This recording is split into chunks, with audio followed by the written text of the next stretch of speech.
Hail, hail, the Celts are here, and what the hell do we care anyway? We're through the playoffs, that's all that matters, isn't it? Celtic took on Aston Villa in the last match day of the Champions League, and I said in the preview, I was coming into this game saying, we're definitely not losing this. I just felt that we had this kind of updraft, this kind of uplift, that we could go into a game like this with no pressure on us, but all the pressure on the opposition, and maybe be able to, get something out of the game. And, Celtic lost this by 4-2. We'll break down what we've seen in the game. We'll look at player ratings and winners and losers and all the usual stuff that we talk about in the video. But even losing it by 4-2, it doesn't feel like really a loss. This was a Celtic Champions League performance that I think, we can be, and again, I don't want to use the word proud, but definitely gave as good as we got. And, throughout the squad, I feel there was certainly more winners than losers in this one. If any of you did go to the game, if you made the journey to Villa Park, I'm looking forward to seeing you guys in the comment section. Let me know what you made of the place, how was the atmosphere in the ground, and really what your takes were from being at ground zero, being at the match itself. At any point in the video, but if you do laugh, you learn, you like something or whatever, please do like and subscribe to the channel for more content like this. We recently broke through 10,000 subscribers here on the Celts Are Here, and our next goal, we are staring down the barrel of getting to 18,888, so please do hit the subscribe button. It really does mean a lot, and it does help the channel grow. But yeah, let's just get stuck straight into this one, because I was very optimistic coming into this game. The preview we had on the channel here, you guys all certainly seemed to enjoy it. The comment section was on fire, and a lot of you guys actually fancied pretty positive results for Celtic as well. But there was a notable percentage that were saying, Quinny, like, I wish I had your optimism, or I think this is going to be Dortmund Part 2, that kind of vibe as well. Before we get into all the bits and bobs of it all, this game, again, just further highlights the pure lack of defensive midfielder that we have in here. This little channel that I've got these 3 purple dots in, like, that was a chasm, that was a gap all the way through this match, and in particular in that opening 5 minutes and any period where Villa looked good, they could just roam through here dead easily, put our defence on the back foot and cause us so many problems. But Ramsey, I said in the preview, especially if you're at the game, it will feel like there's 2 of them on the pitch. And if you look at the way the opening goal comes around, you can definitely think that Alistair Johnson was feeling that. But the only correction that we had from the starting 11 for Aston Villa was there was no John McGinn from the beginning, but they went with Leon Bailey. And I thought this was quite interesting from Unai Emery, because it's just adding more pace on rather than like power in John McGinn's case. And we've seen Aston Villa be really aggressive from the start, with starting Leon Bailey out here on the right hand side. And I thought Tielemans was a lot higher than I would have expected him to be in a game like this. It felt like him and Arne Engels were covering every blade of grass together, dueling and battling for the ball and all the rest of it. Of course, Boobs and the rest of the defence did kind of shake out the way we expected for the most part. But they just built a platform to allow the likes of Ramsey and Rodgers to just be free and roam in between this channel here and really just pick us apart whenever they could. I think one of the more underestimated parts of like defending in this situation for our back four is as soon as they breach the midfield, as soon as the ball transitions, to use one of the kind of football buzzwords of the current era, the whole defence has to retreat, the whole defence has to be on the back foot. And if you're on the back foot, backpedaling, watching the ball, watching for runners, organising with a defence, like, these guys move so fast, they do not put an inch out of place in terms of their passing or their movement, and it can be almost impossible to defend against, as we've seen in the opening 5 minutes, where they just showed up and started in top gear right from the beginning, and it really shell-shocked us. And I think, like every Celtic fan at that point, we were all kind of worried, like, oh no, this could be one of those nights. But huge credit has to go to the team, because I did think that, the goals aside, like, the actual play was very even and very well contested, even at that stage of the game. So you're then hoping at 2-0 down that it can, we can hold in tight there, and we can try and get on the ball a little bit more and try and get a little bit of magic from Kuhn. And it really didn't matter where Kuhn, with the kind of situation he was getting found in. He was borderline untouchable in this game, but I don't think we really got him off his leash too much in this game. Lucadinha and Matson, who came on later on in the game, I think had their hands full with wee Nicholas here for the most part, but certainly didn't go quietly. Kuhn, I think, left this game with some more admirers, let's put it like that. And one of the things I was most impressed with in the first half was the midfield. I did think Arne Engels and Reo Hatate, like, even when we were 2-0 down and the ball was kind of going back and forth, we had Hatate shot from the edge of the box. We had a few opportunities where there might have been some space to kind of break into.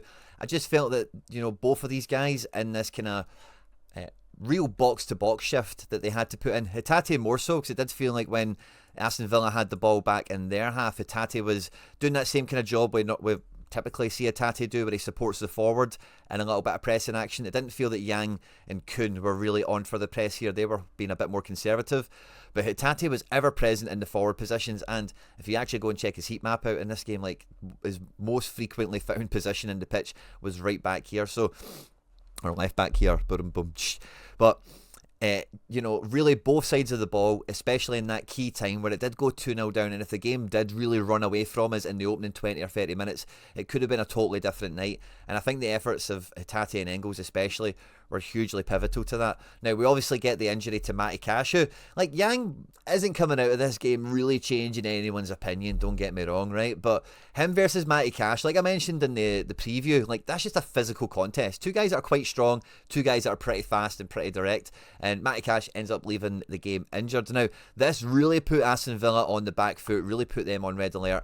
Matty Cash comes off for John McGinn, of course, and they have a little bit of a defensive shuffle where we then see McGinn come into this position here next to Tielemans. Camara comes back into centre-back and Bogard goes out to right-back. And it actually makes their defence feel a little bit better, to be honest with you. I did think that this actually felt like they got a little bit stronger.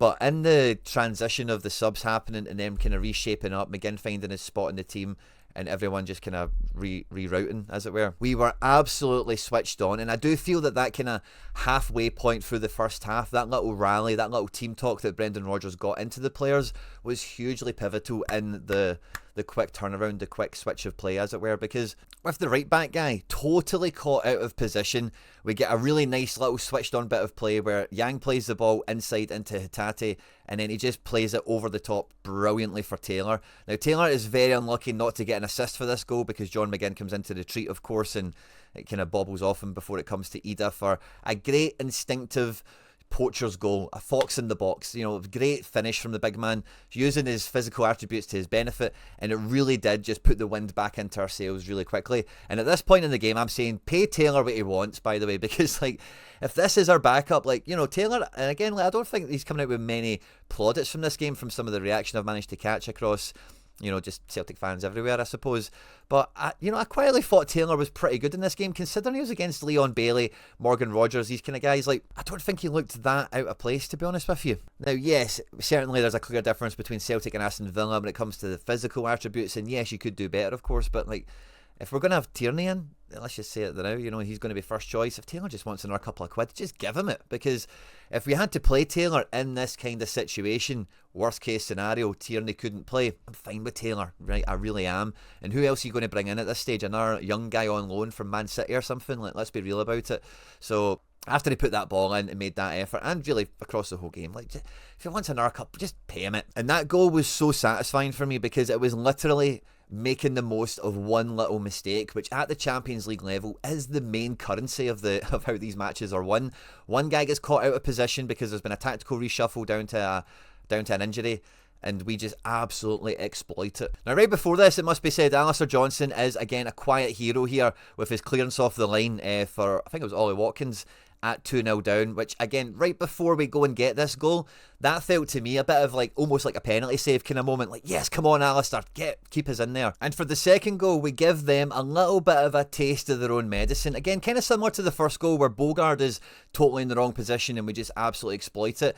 After a wee bit of sustained possession up here, the flick from Arne Engels is absolutely sublime to play in Reo Hatate, but the awareness of the space, and this is the gap that we've given them for the opening couple of goals. This is a gap we've given a lot of teams, and getting in behind Rodgers and Ramsey here and Bailey to complete that kind of front line that's kind of facing up towards Taylor and McGregor here. Tielemans is ball watching. McGinn sees Engels make the move to go and get the ball from McGregor in that danger zone, but he's not close enough to him. He's not going to get to him quick enough. And again, the exact same move with Hatate and Yang last time essentially is coming off here with Engels and Reo Hatate, where McGregor fizzes that ball into Engels with a lovely wee flick. Hatate bends the run and gets into that channel to get on the end of it before a great ball from the wee man across the face of the box. And Idah's finish for this, again, absolute predatory finish, point blank range with the goalkeeper. You have to get it over him, otherwise you're just going to smash it into him.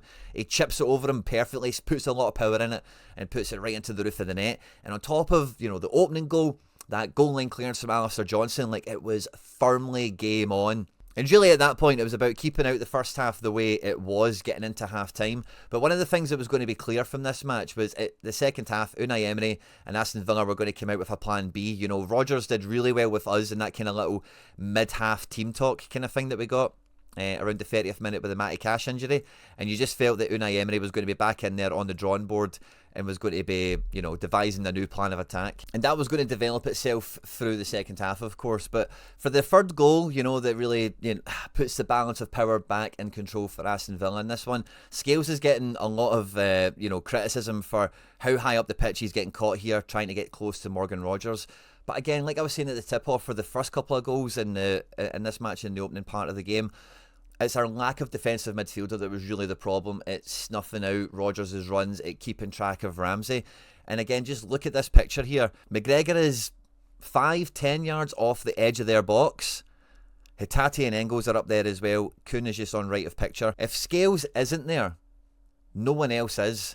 Over the corner for Morgan Rodgers, you'll see Leon Bailey. And obviously off screen, we've got the likes of Ollie Watkins. And I've got no doubt this was direct instructions from Brendan Rodgers to get closer to Morgan Rodgers, because physically, he likes to go deep and he's a good runner. And really, Scales gets so close to him here and really gets so tight to him. Rodgers knows he's not going to beat him, you know, for physicality here.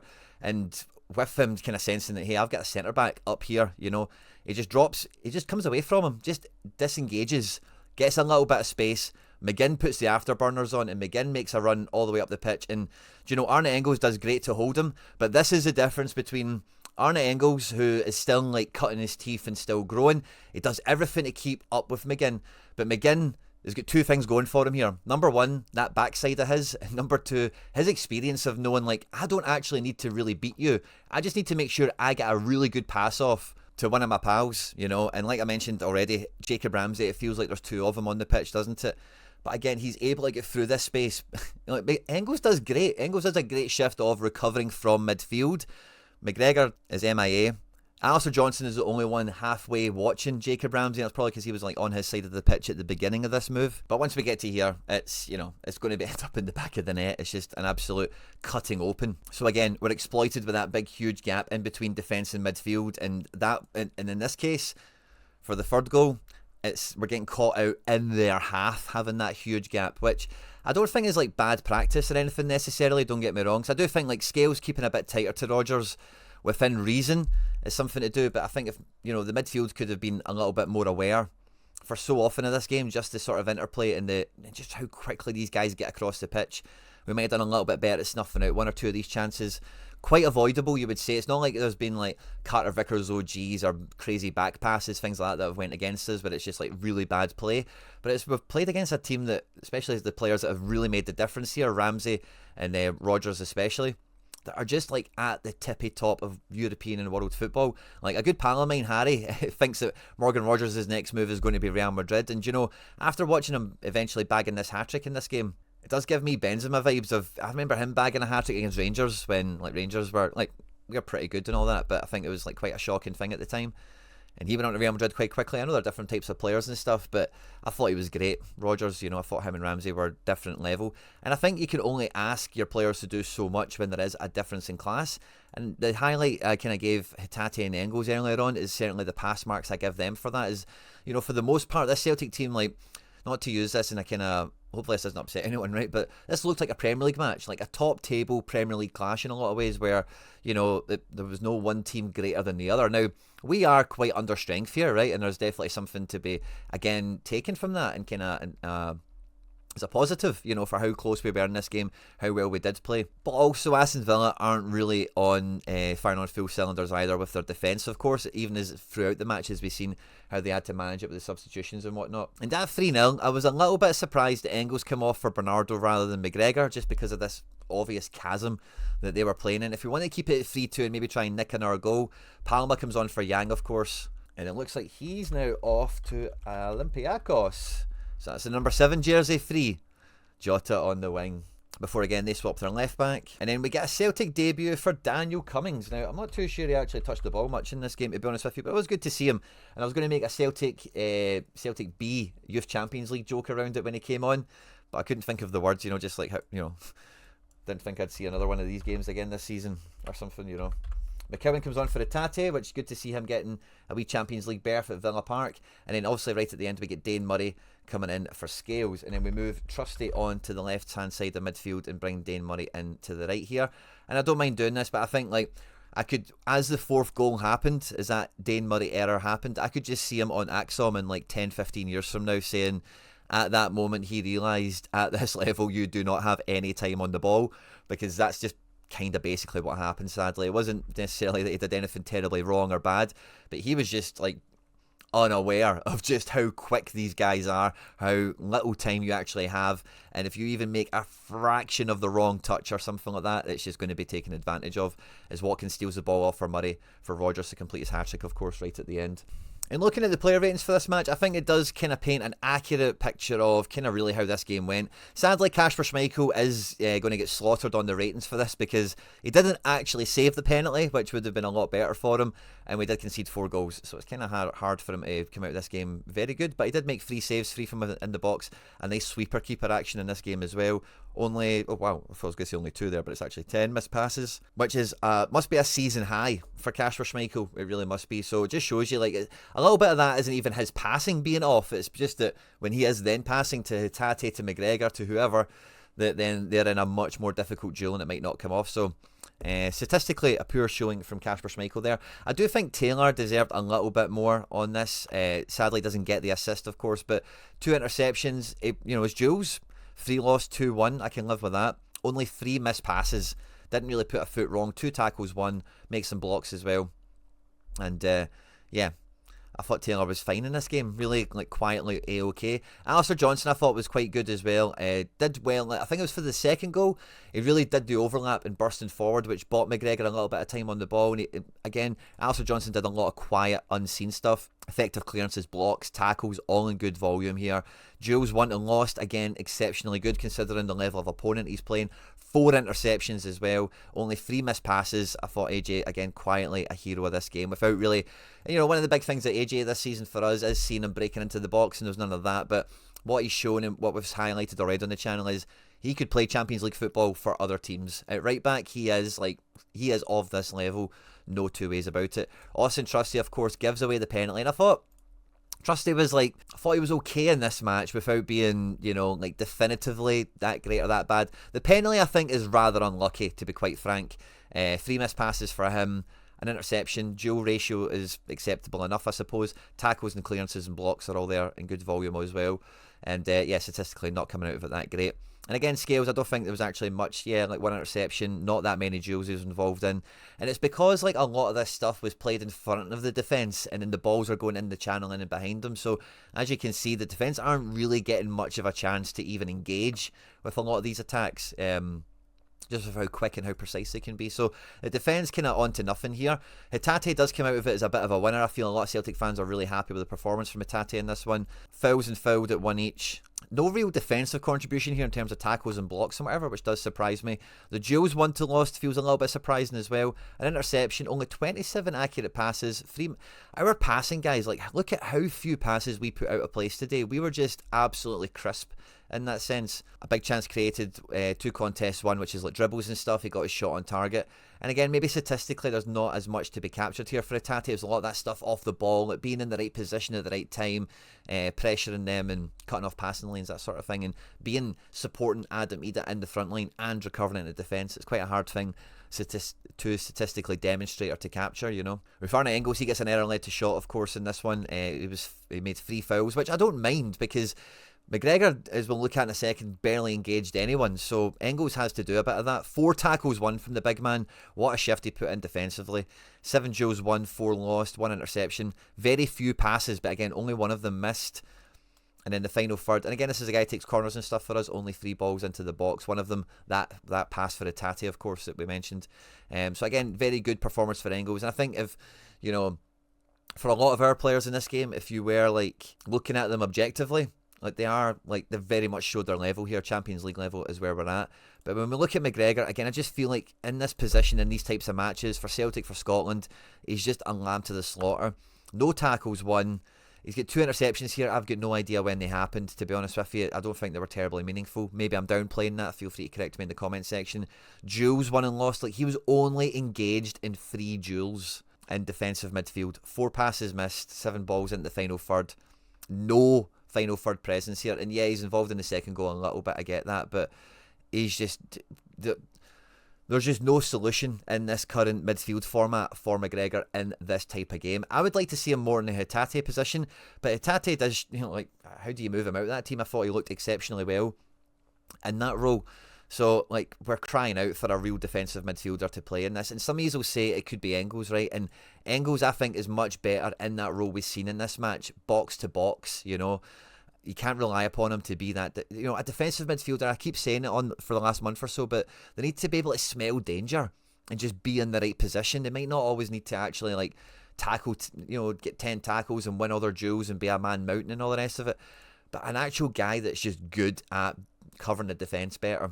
I think the best player we have in the squad for that would be Bernardo, but that's maybe a conversation for another day. Adam Idah is the hero of the game with his brace, of course. I think he would have been definitely thinking, I could get a hat-trick here at one point because, he was running so hard. He made so many good opportunities and so many good openings, but sadly on a few of them, he was kind of by himself for the most part, and he did his best with the little that he had to work with. Kind of similar to Atalanta.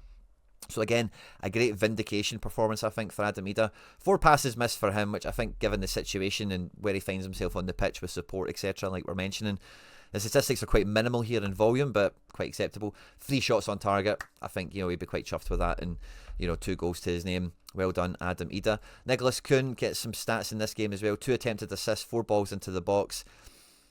Lost a lot of duels in this one, but 3 interceptions. 5 missed passes, but he tried to get into the final third a lot more than some other players in this game. Made a block, a couple of effective clearances as well, getting back, defending, and making some fouls, just tripping up Lucadinha and these types of guys on the counter-attack. So I really did feel for the most part, and the bench isn't really worth mentioning, to be honest with you. But again, like I was talking about in the preview, this is a great opportunity for some of these guys to really show that they are of the level, show why Brendan Rodgers brought them in, and show, like, the price tag. Like I said this about Adam Idah, I'm not having any more price tag chat about him because, number one, £9 million for a football player is kind of normal if you're going to be a Champions League club, right? So number one, it's not a fee to even hold over a guy nowadays. Same with Arne Engels. Really, like, Aston Villa could have bought Arne Engels for 13 million quid and he'd have been on the bench for them. Let's just call a spade a spade. It's not a lot of money if you're continuing to operate at this level of the game, as long as the players can contribute. And I don't think there's any shadow of a doubt now that, yes, they might not be the best player in the world, they might not be the top goal scorer, Engels might not be the top assist maker or whatever now, that kind of thing. But like Alistair Johnson, like Hatate, like Kuhn, Carter-Vickers, again, MIA in this game, so it's hard to really factor him in. And that's a few Champions League big games that he's missed out on. Rodgers made it half sound like it was half through decision. Maybe if this was like a do-or-die game, we could have pushed it and got him in, but we decided not to. And I think, like, I've been saying for the last couple of weeks, Vickers should get rested this week. He's played like 10 games in a row. It was brilliant to see that he'd made that breakthrough, but the wheels have came off for him in this one. I don't know if Trusty has done himself many favours in this game in terms of the penalty thing, and I don't know. And I think Scales is going to get a hard time out of this one, but maybe the centre-backs is still a little bit questionable. We know Taylor. I don't think Taylor's widely changed my opinion of him. But like I say, if Tierney is to be the number one choice, in a worst case scenario, I'll have Greg Taylor to back up him at no problem at all. Give him the extra couple of quid, get him signed on. And Yang, like, maybe it was a wee shop window moment for him. Maybe we can get him into Belgium or Austria or something now, and maybe help him further his career. Now that Palma's gone as well, we should be being quite active in the market. James Forrest coming back from injury, Jota in the building, of course, there's a lot to look forward to. But we've got the draw for the Champions League, the playoff round coming up, and we are going to be facing either Real Madrid or Bayern Munich. And I'm going to say that now, I would prefer Bayern Munich. Just look at this game against Bratislava. They barely laid a glove on them. Joking aside, there is a lot of injuries in the Bayern team now, so you could get a little bit lucky. There is no easy option out of the two, of course. One team has Kane, one team has Mbappe, one team has Olise and Kimmich, the other one has Bellingham and Valverde and Modric and Vinicius and everything else. But I do feel that the Bayern defence is like weak consistently. Vinny Kompany is in his first season at this level of the game. There is injuries in the defence. There is still a little bit of stuff going on with them. And like I say, look at this, they barely even laid a glove on Bratislava. At home, you know. Whereas Real Madrid laid their gloves all over Brest this game week. Had to do it. But yeah, I would be way more pessimistic. Again, the Real Madrid defence isn't impenetrable, but we've played Real Madrid a wee bit recently, so there may be just a wee bit of scar tissue for, well, maybe not that many players actually, but yeah, I'd take Bayern over Real Madrid. Let me know in the comment section who you'd rather play. And guys, the transfer window is going to end on the 2nd of February. We're going to have lots of content coming on the channel, looking at the transfer targets, any players that we sign, of course. We've got the next match to preview in the SPFL, as well as reacting to the draw, seeing who we get, previewing that as it comes and all the rest of it. If you have enjoyed this video, please do like and subscribe for more. On screen and now some other stuff that we've made that YouTube thinks you might enjoy. I hope you've enjoyed this one. Hail, hail, and won the hoops.